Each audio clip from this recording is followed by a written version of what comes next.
Olá, turma, boa tarde. Eu sou o Rodrigo, professor de Geografia da Escola Tempo de Construir. E hoje a gente vai fazer uma revisãozinha para o nosso simulado, tá bom? Vou estar compartilhando a tela aqui com vocês para a gente começar a nossa aula. É o capítulo 8, 9 e 10. Eu vou pedir para vocês me acompanharem pelo livro, né, com os assuntos principais que vão cair no simulado.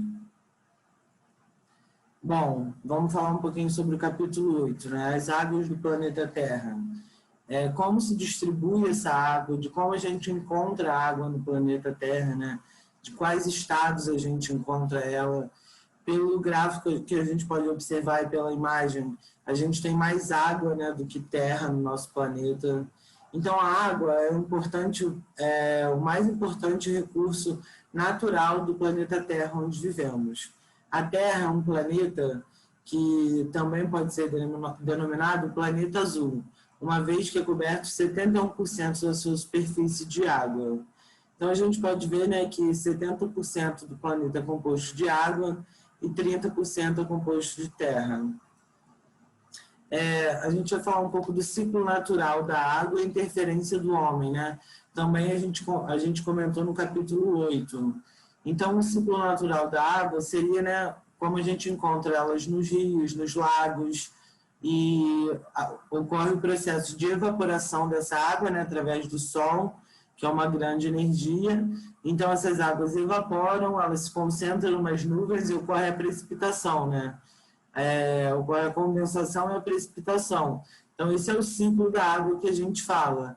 E a gente fala da interferência do homem, né? Porque como o homem vai poluindo cada vez mais, desmatando, queimando, isso interfere diretamente no ciclo da água, podendo trazer chuvas ácidas, entre outros acontecimentos negativos para a natureza. Na natureza, a água, como está em constante transformação, dentro de um sistema chamado ciclo hidrológico, ou ciclo da água, que passa por diferentes fases, como evaporação, transpiração, condensação e precipitação. Bom, esse ciclo que a gente falou, né? E a interferência do homem vem mudando esse ciclo, que é um sistema natural que acontece. O alto consumo de água de forma desenfreada pode causar sérios problemas para os seres vivos. Ou seja, todos nós precisamos da água para sobreviver. Então, a gente tem que pensar muito bem nos nossos recursos. O desperdício da água e a poluição do planeta Terra é um grande problema ambiental. Durante muitos anos, se pensou que o ser humano poderia contaminar as águas oceânicas sem acarretar em sérios prejuízos ao meio ambiente. Então, a gente pode perceber que mesmo o ser humano ele achando que, né, a gente vai contaminar o mar e a gente não vai ter sérias consequências para o meio ambiente, a gente vê que isso é mentira, que a gente tem sérias consequências para o meio ambiente.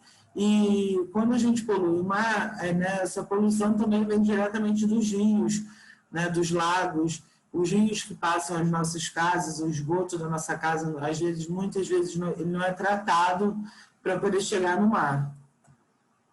Bom, vamos falar um pouquinho de desperdício e poluição das águas do planeta Terra. O desperdício de água potável é enorme e o percentual reaproveitamento é muito baixo, o que continuamente demanda mais água, ou seja, a gente consome muita água, mas além da gente consumir muita água, a gente desperdiça muita água, o que gera sérios problemas também para a gente, porque esse desperdício a gente não chega nem a consumir. É só um desgaste mesmo que a gente tem do mau uso dessa água. A poluição é outro vilão para a degradação da água em nosso planeta. Na poluição da água, podemos identificar fontes poluidoras permanentes, como é o caso das nossas casas, das indústrias, das minas que extraem minério de ferro, né, que constantemente geram resíduos e os lançam no meio ambiente.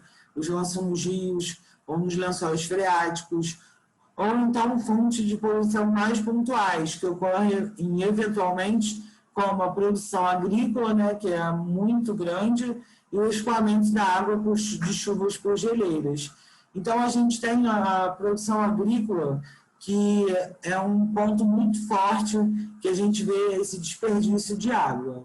As consequências da poluição das águas são inúmeras, tais como as ameaças à vida no planeta, aos animais, transmissão de doenças escassez de água e de alimentos. Ou seja, né, tem os agrotóxicos que a gente usa também, que contaminam os rios. Então, vai fazer mal, além dos animais, da fauna e a flora, vai fazer mal para a gente também, porque a gente precisa da fauna e a flora para sobreviver. Bom, aqui a gente tem uma foto, né, que a gente pode refletir, né, vários navios, lixos, né, numa área portuária, que a gente pode ver que, né, para onde está indo esse desenvolvimento todo? Será que a gente não tem que rever o nosso modo de consumo, né? Pensar numa forma mais sustentável, né? Que a gente não produza tanto lixo assim? Bom, falando ainda do desperdício de água, o que a gente deve fazer para evitar esse desperdício, né? O manejo correto na capacitação de sistemas e locais de abastecimento também para poder evitar desperdício nas indústrias. Ou seja, a gente tem que captar essa água de uma forma sem evitar desperdício. E também nas indústrias, ser repensado o modo que vem fazendo nas indústrias, né? Em alguns tipos de produção, a água é utilizada só no resfriamento de equipamentos, né? No caso de usinas nucleares, né? Só é reusado para resfriar as turbinas que produzem energia nuclear, né? Então, por que essa água também não poderia ser usada na limpeza dentro da usina, né? E outros fatores também. O controle de vazamentos, a manutenção adequada dos equipamentos, de capacitação e transporte de água, eles são muito importantes, né? Em especial em fábricas que usam em grande volume de água. E devemos reduzir o consumo de água em algumas empresas, como as bebidas de refrigerantes e cervejas e sucos, né? Que consomem muita água ao produzir esses produtos. Bom, a utilização da água potável para irrigação das lavouras é responsável, em média, por mais de 70% desse recurso natural. E é nessa atividade econômica que acontece significativamente parte do desperdício de água. Ou seja, a gente vê que 70% da nossa água é destinada para a lavoura, né? Então, a gente vê que a gente tem que pensar qual alternativa a gente criar para não desperdiçar tanto nas lavouras, né? Então, sendo assim, a gente deve buscar alternativas para a redução, como o consumo de água na agricultura, buscando desenvolver técnicas para o melhor uso da água, como a técnica do gotejamento, que diminui muito o consumo da água potável, que é usado para manter no processo agrícola em pleno funcionamento. Que a gente falou que essa técnica do gotejamento, né, que são uma mangueira, e quando tem uma planta, né, uma árvore que está sendo criada ou desenvolvida, tem um furinho que ali fica gotejando. Por isso esse nome, gotejamento, porque são gotas de água que vão dar para essa plantinha, para essa árvore, o que ela precisa, né, durante o seu dia, ao invés de desperdiçar muita água, né, em abundância, vai ser um sistema de gotas, né, medido a gotas. Por isso esse nome, gotejamento. Então, a gente viu que a utilização da água potável, né, é 70%, né? Então, a gente viu que a produção agrícola consome muita água. Então, a gente, para evitar esse desperdício, a gente pode usar técnicas como a técnica do gotejamento. Capítulo 9, a gente vai falar um pouquinho sobre atmosfera e clima, né? As camadas da atmosfera. Vamos falar um pouco da troposfera, que é a camada onde vivemos, né? É a camada da atmosfera onde vivemos e respiramos, onde tem o ar e oxigênio. Ela vai do mar até 12 quilômetros de altura. Nesta camada ocorrem os fenômenos climáticos, como chuva, formação de nuvens, relâmpagos, e também na troposfera ocorre a poluição do ar. Os aviões de transporte de carga e de passageiro voam nessa camada. Suas temperaturas podem variar de 40 até 60 graus Celsius. Quanto maior a altitude, menor a temperatura. A troposfera é a camada da atmosfera onde vivemos. Então, é a camada, né, que tem mais importância para a gente, que é a camada onde a gente vive. A estratosfera, ela ocupa uma faixa que vai do fim da troposfera até 50 quilômetros acima do solo, que variam de menos 5 graus Celsius a 70 graus Celsius. Na estratosfera, se localiza a camada de ozônio, como uma espécie de filtro natural do planeta, protegendo dos raios ultravioletas do Sol. Aviões supersônicos e balões de mediação climática podem atingir essa camada. Bom, então a gente tem a camada de ozônio na estratosfera, né? Que é uma camada muito importante, né? Que ela funciona como uma espécie de filtro natural do planeta Terra. A gente também tem a mesosfera, que é a camada que tem, ela começa no final da estratosfera e vai até 80 quilômetros acima do solo. A temperatura na mesosfera varia entre menos 10 graus Celsius e 100 graus Celsius. A temperatura é extremamente fria, pois não há gases e nuvens capazes de absorver energia solar. Nesta camada, ocorre um fenômeno de aeroluminescência, né, que é o reflexo, né? Eles não absorvem a temperatura do Sol, então eles só refletem, então por isso essa camada é muito fria. E tem a termosfera, que é no final da mesosfera, que vai até 500 metros do solo, são as camadas da atmosfera, é a camada da atmosfera mais extensa, é a camada que atinge mais altas temperaturas, pois nela há oxigênio atômico, e o gás absorve energia solar em grande quantidade. As temperaturas na termosfera podem atingir a 1000 graus Celsius. E tem a exosfera, né? Que a exosfera é a camada que antecede o espaço sideral. Ela vai da termosfera até 800 quilômetros do solo. Nesta camada, as partículas se desprendem da gravidade do planeta Terra. As temperaturas podem atingir 1000 graus Celsius. Ela é formada basicamente por metade do gás hélio, metade do gás hidrogênio. Na exosfera ocorre o fenômeno da aurora boreal. Também permanecem os satélites de transição e informações também de telescópios espaciais. Então, é na exosfera, né, que é a camada que a gente encontra os nossos satélites de transmissão, que a gente consegue ver os mapas e acompanhar tudo isso, né, ter esse estudo geográfico mais amplo, né, da geografia pelos satélites. Bom, então na exosfera a gente encontra a aurora boreal e essa transmissão de satélites, essa transmissão de informações que a gente tem na geografia. Aqui a gente tem uma foto, né, mostrando a troposfera, a camada que a gente vive, a estratosfera, né, que tem a camada de ozônio, a mesosfera, a termosfera e a exosfera, que a gente falou, onde ficam satélites. Bom, vamos falar um pouquinho do aquecimento global, né? Esse aquecimento global, ele se designa pelo aumento das temperaturas médias do planeta no longo dos últimos tempos. Em tese, é causado pelas práticas humanas, embora haja discordância quanto a isso no campo científico. A principal causa desse problema climático afeta todo o planeta e a intensificação do efeito estufa, que é um fenômeno natural responsável pela manutenção do calor na Terra, e que vem apresentando sua maior intensidade em razão da poluição do ar resultante das práticas humanas. Bom, então a gente pode ver aqui, né, na camada de ozônio na estratosfera, que é aqui que acontece o efeito estufa, que é um efeito natural que protege os raios solares da Terra, né? Ele reflete, ele absorve a camada que a gente precisa para sobreviver e a camada de ozônio reflete, né, esse resto de ar que a gente tem, de sol, né? Então, com o aumento das práticas humanas de queimada, desmatamento, esse efeito estufa, né, esses gases estão sumindo. Então, a Terra está ficando mais quente. E sendo assim, é possível observar que o aquecimento global pode acarretar diversos problemas, como os prejuízos que podem atingir diversamente a biodiversidade do Ártico e também o nível dos oceanos podem subir, né? Conforme as geleiras derretem, os níveis do oceano sobem. Então, a gente tem que ver muito o aquecimento global e ver do efeito estufa, que é um efeito natural, que o homem vem intensificando esse efeito. Bom, vamos falar um pouquinho das massas de ar.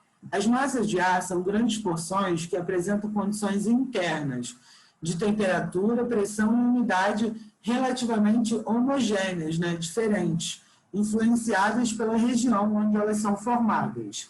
O local de formação da massa de ar é denominado na região de origem, né, que está no local da massa de ar e irá adquirir suas características de temperatura, pressão e umidade Portanto, uma massa de ar que se forma sobre uma superfície gelada, como a Antártida, ela apresenta características típicas, né, de uma região fria, como a Antártida, né, e uma temperatura baixa, uma alta pressão com pouca umidade, né? Mas se ela se forma em outro lugar, né, ela pode ter outras características. Se ela se forma em um lugar quente, né, ela pode ser uma massa de ar quente e úmida.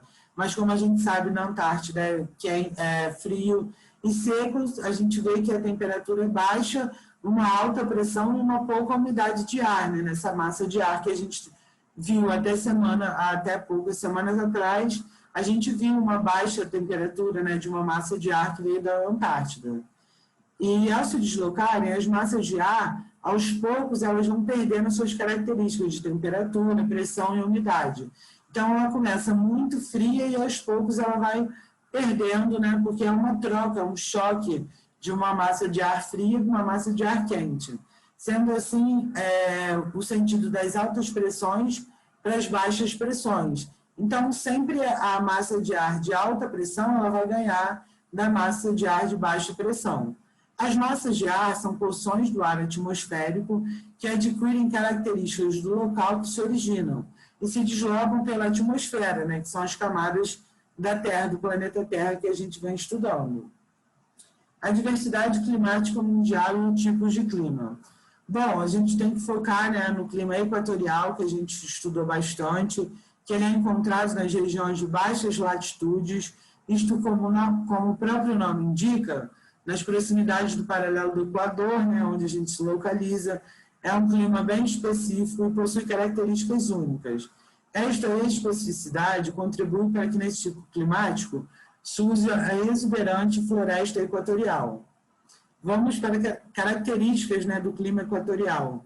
Suas temperaturas são marcantes desse clima, são elevadas durante o ano todo, sua média anual oscila em torno de 27 graus.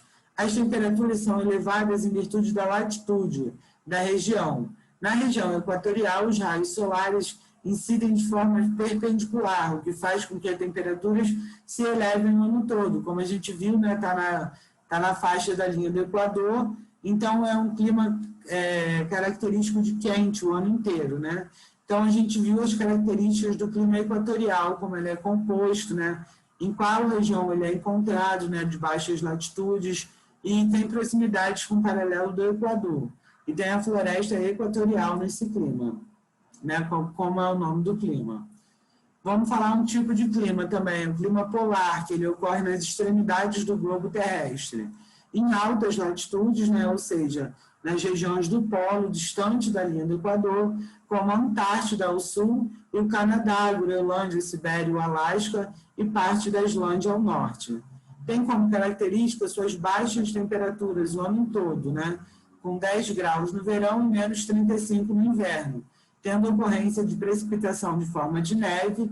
Este clima também se torna condicionado ao eixo de inclinação terrestre, que acaba por receber menor incidência de raios solares, o que acarreta em temperaturas mais baixas, né? Que esses climas são os climas polares, né? Que se encontram nos polos, né? A linha do Equador corta a Terra no meio, o planeta Terra no meio, e esses climas polares se encontram nos polos.